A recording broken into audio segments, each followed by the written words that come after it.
this minister ordered the CEO of NCPB, National Cereals and Produce Board, to go and write a press statement, to go and admit liability so that he can save the minister.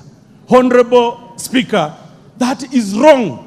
It depicts a picture of a person who is not fit to serve. If Honorable Linturi, in this matter, was clear in his mind that he is clean, that he has not done any wrongdoing, why did he go and prepare a press conference, a press release through CEO of National Cereals and Produce Board to force, Honorable Speaker, to try and force innocent business people to admit liability on his behalf? It paints a picture of a rogue public servant who is not fit to be anywhere in service of the people of Kenya. That in paragraph 2 of the letter, Ahmed Nasir is a senior counsel. This was submitted to the Committee of Agriculture in this House. Therefore, these materials become part and parcel of the properties of this House. That in paragraph 2, Ahmed Nasir, senior counsel, indicates that he writes the letter on behalf of his client, Scale Chemicals Limited, to set out the factual circumstances surrounding the distribution of the alleged substandard fertilizer. Mr. Speaker, I have tabled already the letter, Annexure 1, and invite the House to direct its attention to paragraph 2 of the letter.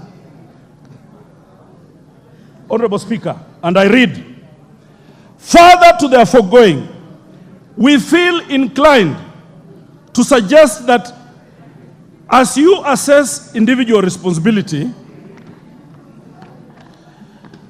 in the light of an overall evaluation of complicity, the conduct and involvement of one Mr. Franklin Mithika Linturi, the Cabinet Secretary, Ministry of Agriculture and Livestock, and Mr. Joseph Kimote, the Managing Director, National Cereals and Produce Board, should be scrutinized.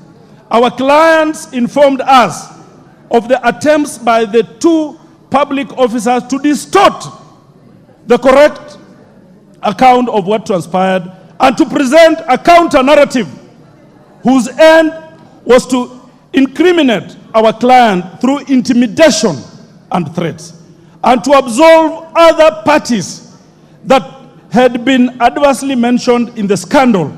This occurred on the following dates, Honorable Speaker. On 4th of April 2024, Mr. Davesh Patel, the Chief Operating Officer of our client, received a call from Mr. Kimote at around 9:45 a.m. from mobile number 0721 696 127, informing him of the need to prepare a letter to MEMS following the press release by NCPB recalling 3,000 bags of fertilizer manufactured on 5th March 2024 and of batch numbers as indicated, Mr. Speaker. Further, Mrs. Lorraine Karani of National Cereals and Produce Board from mobile number 0722 310 564 at around 11:30 a.m. asking him to report to NCPB headquarters at around 3:30 p.m. He later received a call from Collins Ngetich at around 11 on the mobile. Mr. Speaker, what comes out is that a minister who has committed a crime, but a minister who is hell-bent to try and involve other people who are not part of this system. And that is why we are saying the Minister for Agriculture is not fit, Honorable Speaker. A crime in our constitution,